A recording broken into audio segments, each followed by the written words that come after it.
Sponsored by the Big 98, Nashville's #1 for new country and the home of the Bobby Bones Show. We're so thrilled to have on an incredible trumpeter. He plays the Flugelhorn, a vocalist, songwriter, and founding member from the hit rock band Chicago, Lee Loughnane. Lee, thanks for coming on the show. Thanks for having me. I'm happy to be here. You know what? It's hard to believe that 2023 is the 56th anniversary of the band Chicago, because I feel like I grew up with you guys when my parents would be playing the vinyl and the 8 tracks around the house of all of your hit songs, and you guys are still going strong today, Lee. Well, we were growing up together, so and I'm still able to do that. After all this time, it's amazing. And the thing that's most amazing is that 3 of the original 6 members of the band are still with us today. Right. We have had obviously a bunch of changes through the years, but that core is still with us, and it's amazing. I have to pinch myself. Well, and having seen Chicago in concert live a number of times, which I think that is the best way to take, you and the entire band in, it's just so impressive with the horn section and the instrumentation, but still bringing a rock feel to it. And you in Chicago have been known for this. I mean, and it's interesting to me, particularly with the new younger bands and all this, bringing horns back in, bands like Lawrence and everything, who certainly give kudos to Chicago. But you guys helped set that trend back in the 60s when you launched it. Well, we tried to make the brass an equal player to the vocals. Mm-hmm. That has remained, and that remains to this day. And people often ask us if we get tired of playing some of our songs, because they've been around 40, 50 years, and the truth is we don't. The music has never gotten any easier to play, so you got to keep your chops up to keep up with it. And we try to make it sound as though we are playing the songs for the first time. So it's not as hard as that might sound, because you can put yourself in that position of being in the now as you're playing, because they're intricate, and in order to play everything together, you get on that tight rope wire, and make sure you don't fall off. Well, and I think that's what I've always loved about Chicago, is the give and take with, certainly with great lyrics. You guys have, 100 million albums sold to date. Rock and Roll Hall of Famers, 2 Grammys, 2 AMA awards. Hollywood Star of Fame, you got a star on the Hollywood Walk of Fame, and, Lifetime Achievement Awards. It's just, the list keeps going on and on.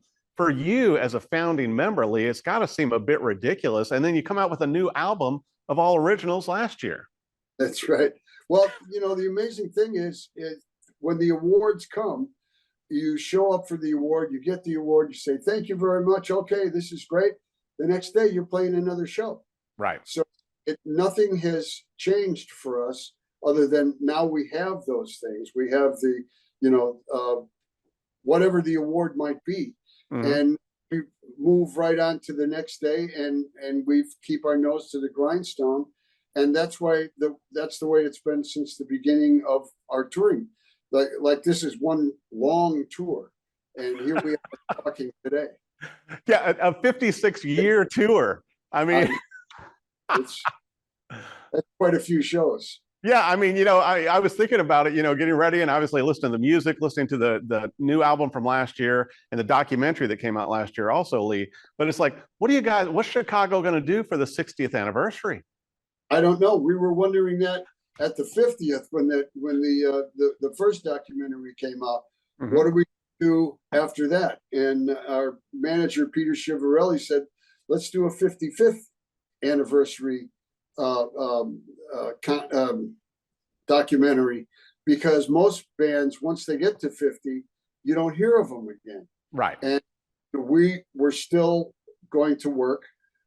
He had planned us out for 2 years already after the 50th, so we're already 52 under our belt, and now we're at 56, so we've already passed the 55th, And he said, let's put the documentary together for 55 years. And now even the band has changed since the 55th documentary, 55th year documentary. Right. So, and it shows in the documentary that we are not stopping. We are moving forward. And this is just another day in our life. Well, and I got to bring this up again, too, with the album that came out last year. You also had a song that charted on that. Yeah. And so of all the albums, I think 38 total albums, Lee, 25 of those albums have gone platinum. I know. It's pretty cool. Pretty cool. We have quite the legacy, and we get to perform it every night, at least, a portion of it, a cross section, let's say, right.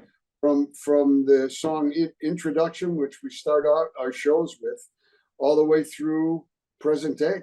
And it's very exciting to be able to do that. And, I don't know if I've said it. I've had so many interviews today. I don't remember if I've said this already.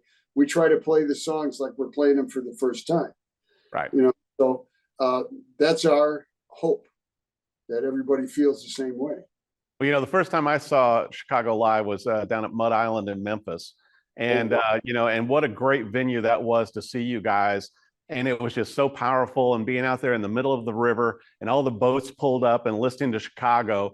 And once again, it's just, the songs, once again, it's like constant reinvention. And I got to bring this up. Some of our viewers may not realize it with you, Lee, that, your parents kind of suggested you start playing a musical instrument at only 11 years old. Right. They did that. And then when I decided I wanted to do it as a professional, they tried to talk me out of it because of, there's so few people who are able to make it in the business. I didn't feel that there was going to be a future. Right. And we have proved everyone wrong, and beyond our wildest imagination. Well, I got to bring this up too, Lee. Obviously growing up, you had a few hard jobs that your dad helped procure for you. And then finally, when you ended up getting the chance to play this summer gig with a band full time, and your dad's like, okay, Lee, if you're going to do this, you got to move out. And so you did. I moved out. Yeah. It was tough for a while too, because I'm a scared little kid at that point, trying to be a man, and I'm nowhere near a man yet. And I didn't know that until, 20, 25, 30 years later, when you look back and go, okay. So I'm wondering how I made it this far. And obviously very well. Yeah, I guess so. Well, and I got to ask you this too, Lee, because I mean, certainly with your parents and your father played trumpet in the Army band and all that stuff, but it's like, as you started gaining success, how did your parents feel about your choice to be a full-time musician and see you making this huge headway even back then? They felt great about it. It was everything had long since been forgotten, and going home for the celebrations, Thanksgiving and everything like that. It was great. Well, especially when their son, his band has a street named after him in Chicago. Not bad. I don't think my parents actually witnessed that put that together. Yeah, but but what an incredible time. And certainly with Chicago too, a lot of people may not know that, as you guys started to form this band, it was originally known as Chicago Transit Authority. Correct. Yeah, the title of the first album. Yeah. And before you evolved. We changed the name to Chicago on the liner notes of that album. Wow. Just amazing. I mean, and once again, working out all the parts, and I know you've been heavily involved in the songwriting and the vocals and everything else. I've got to ask you this, Lee, and I'm sure a lot of musicians want to know, how do you keep it fresh? This many years in, when you see so many bands, particularly rock bands, who are hanging it up, doing their final farewell tour and everything, and Chicago keeps going. And what, like you said earlier in the interview, keeping your chops up, not easy, for a trumpet player, because you have to have the embouchure and everything, plus you're singing and you guys are moving around stage. How do you keep this fresh today with Chicago? Well, you just keep doing, like you just called it off. You keep practicing, you keep yourself prepared for what you're doing. You get enough rest on the road. As you get older, you need a little more rest than you did when you were a kid, running around like a nutcase. So we try to keep ourselves prepared for what we're going to be doing, and then bring as much energy to the show as you possibly can. And it seems to be working. You know, people want to keep coming and hearing it, and we see different generations of people jumping up and down and enjoying it, young and old, and everybody singing the lyrics. It's so much fun to see every night. I mean, it's really an honor to be able to play for appreciative audiences like that. Well, and especially multi-generational. I mean, in 6 decades of having hits with the same band and still on tour, once again, it's just, I mean, how impressive is that? We could have never imagined in our wildest dreams that we would be able to do this, and we're living the dream. So, well, and the question has to be asked, Lee, out on tour and everything, how many horns do you take on tour? I take my trumpet, one trumpet, Flugelhorn, the piccolo trumpet, which I very rarely use, obviously. I think we've used it on one song through 56 years. While we bring that song out and play it. Wow. I remember the title of the song right now. But you're ready. You've got the piccolo trumpet ready just in case. Maybe what a big surprise. Oh my gosh, what a great song. Yeah. Well, I wanted to bring up too, to where, with the Chicago mobile studio, you tapped a friend of yours, Phil Ramone, to get some advice on how to set that up. And once again, nobody was really doing a mobile studio back at that time, really. No, and I asked him what the best way to start building a studio was, and he said a great preamp and a great microphone. Because if you don't have a great sound once on that first file, you can't make it better. So make it great to begin with. And that's where I got to start. I bought as good a microphone as I could at the time. I don't want to spend $10,000 on your first microphone, Right. Well, and it's not easy with that many pieces in the band. It's not like you have a 3-piece band with a full horn section as you have. Right. So I had to buy a few of them.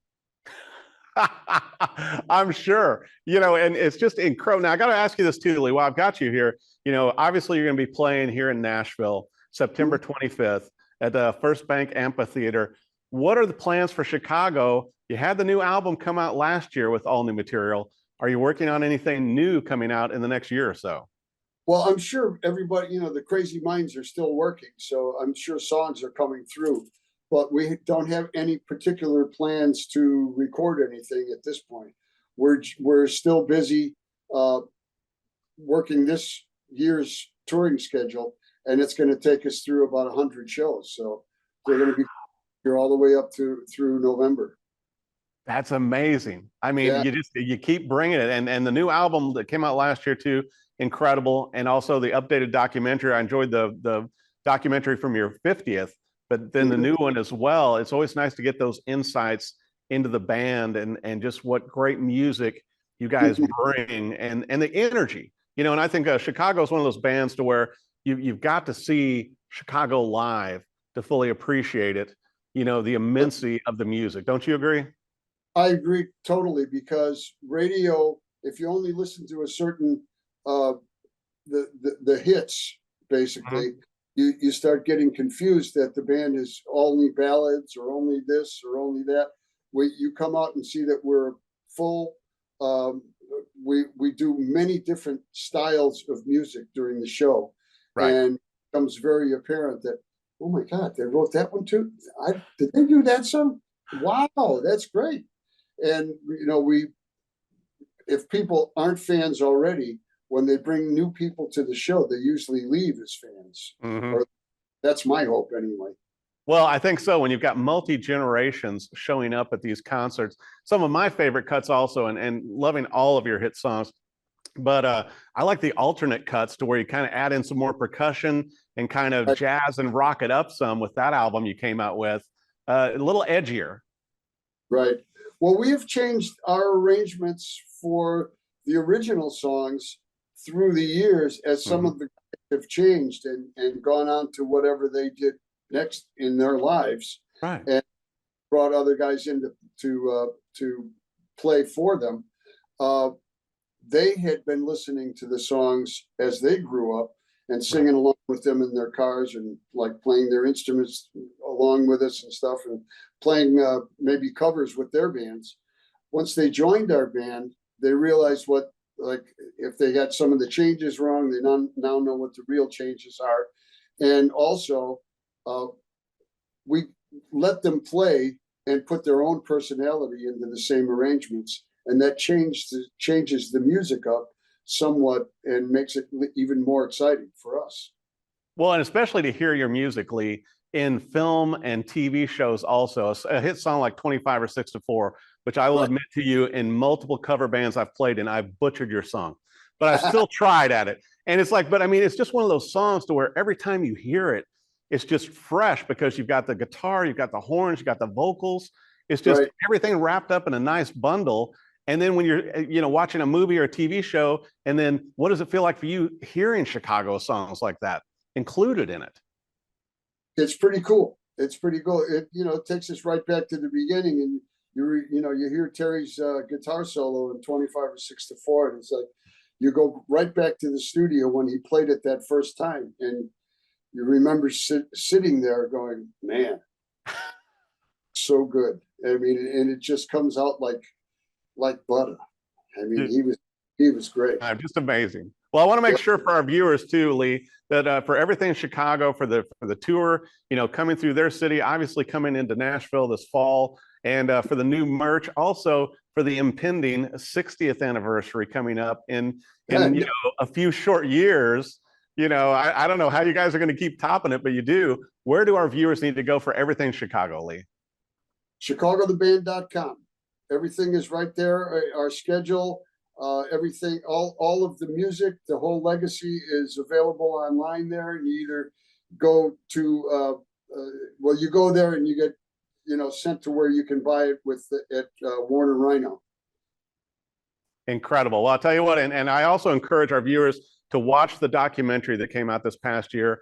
If you're looking for new music to add, not just, enjoying the hits, which are many hit singles, but also the new music that came out is still, I think, incredible and charted as well. And to be able to see Lee Loughnane live and the entire band of Chicago. Thank you so much for joining us on the show, Lee. Thank you very much. Thanks for having me. It's been fun.